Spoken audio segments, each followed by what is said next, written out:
Samidam, Shanti, peace to you, peace to me. Hello and welcome to another video. My name is Peter and today I want to talk about, are you addicted to online shopping? Yes. Or do you know someone who is? Yes, I do. Yes, I do comment on it as well, which is not really judging, but it's, why are you doing this?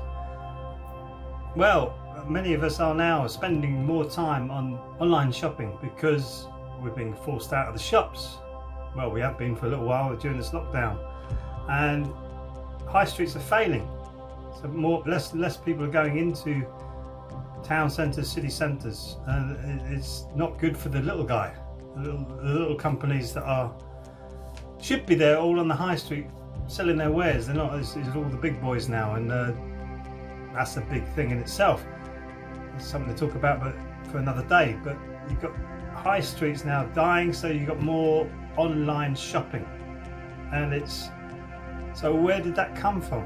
Originally, it came from our consumer society. If you look at Edward Bernays, king of propaganda, Edward Bernays. Really good to do a bit of research on him, and I think his book is actually called Propaganda, and he was the one who really helped to mould this consumer society that we live in today.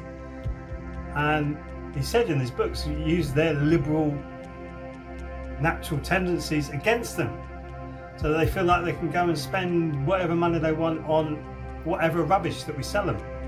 And it's true. Now look at our markets, the way that society is set, and the way that it all works. It's all built on consumption.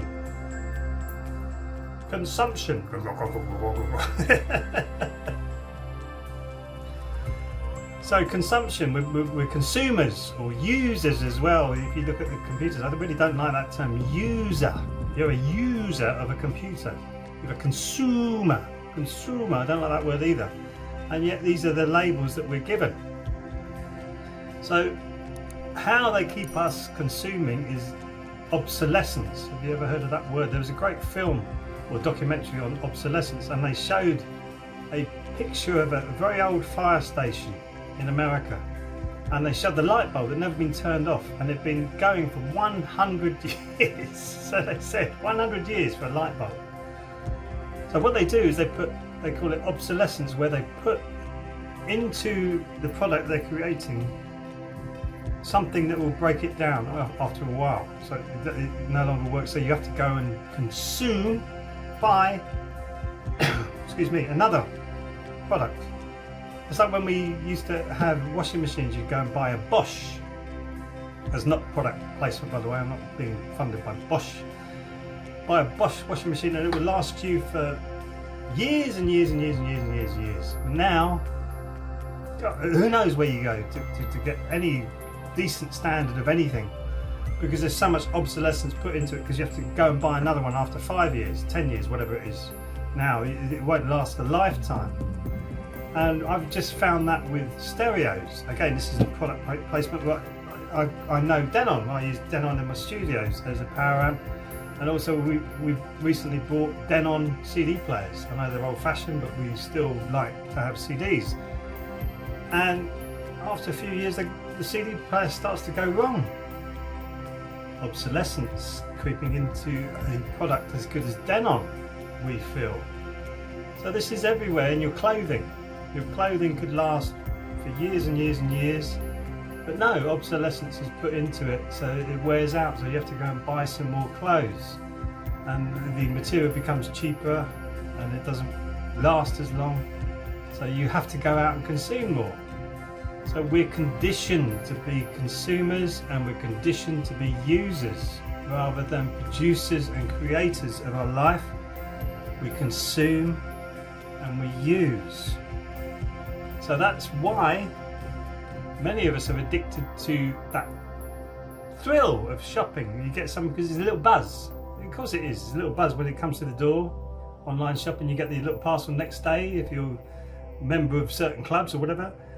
And there it is. It feels good for a few moments, and then you go back to your day.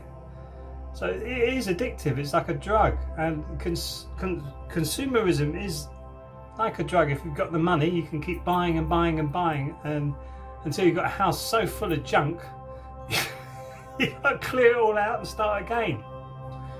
And that's what I said to my wife, and this is what I try and do, is I buy clothes that I like. It doesn't matter whether they're fashionable or not, but I'll keep them forever. So you keep them clean, and obviously you've got to wear them and get them dirty, and then look after them when you wash them properly, and then make sure you store them so they stay in good condition. So the shirts I've got in my cupboard now, I can put on and look like they're brand new still, even though I've had them years and years and years and years, because I bought them and they were expensive at the time, but they're quality. I think you can find the quality today, but it's worth saving a little bit of money, getting something that suits you, not something that's in fashion at this time. And then you can wear that and look after it and treasure it, and then you've actually, yes, you have consumed something, but you're looking after that energy, and then you can, which gives you more time actually to produce and create something that's good for somebody else. So produce more than you consume.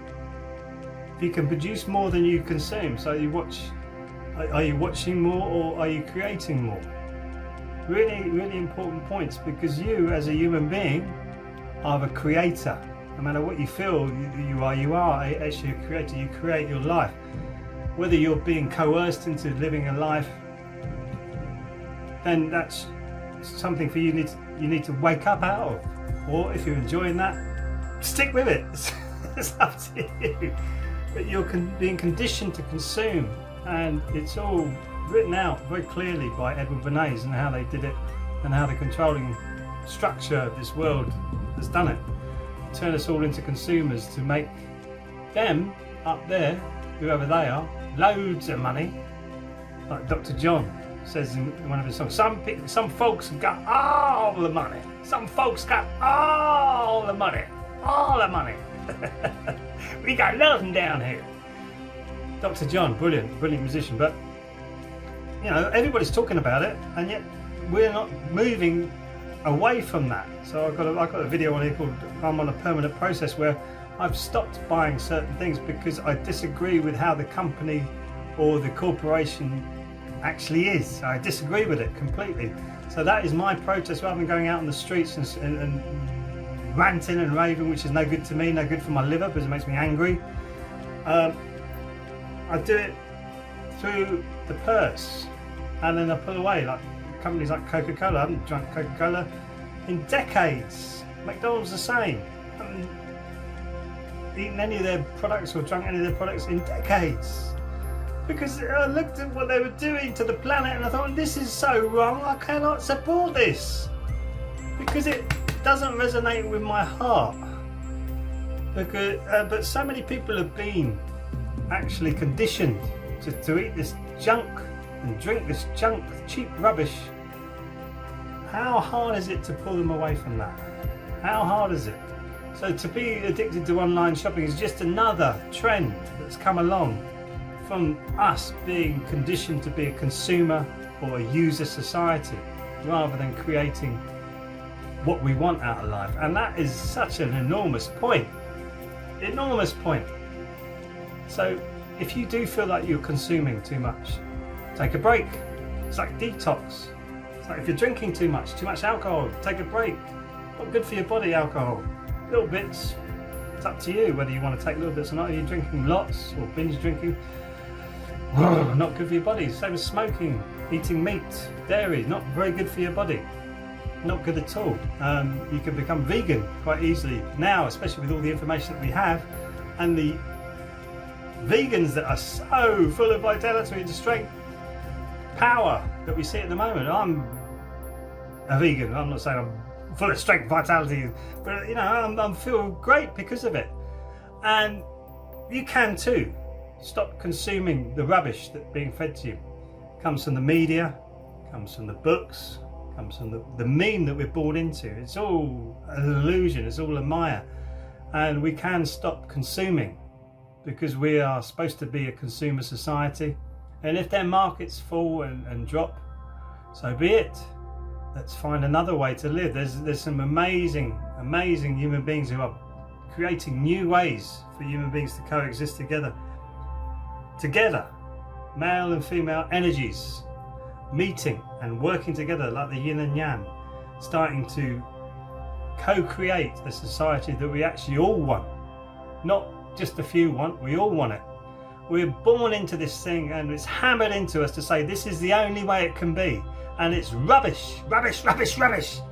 It is complete garbage. We are not consumers, we are creators. We are creators of our reality. And it's time we stood up and started doing it, right? It's time we stood up and started doing it and not listen to the garbage that's coming in from the newspapers, the television, the DJs. And when you get up on the radio and you start telling them this, they say, whoa, you're some sort of conspiracy theorist or this or that. No, this is actual documented history of how our society has been pushed into being conditioned, into being consumers and users. So become a creator, create something great today, make somebody smile, give them a laugh. Give them a laugh, that's creating something. Thanks for watching, please subscribe and I'll see you in the next video. Sarang Hamida.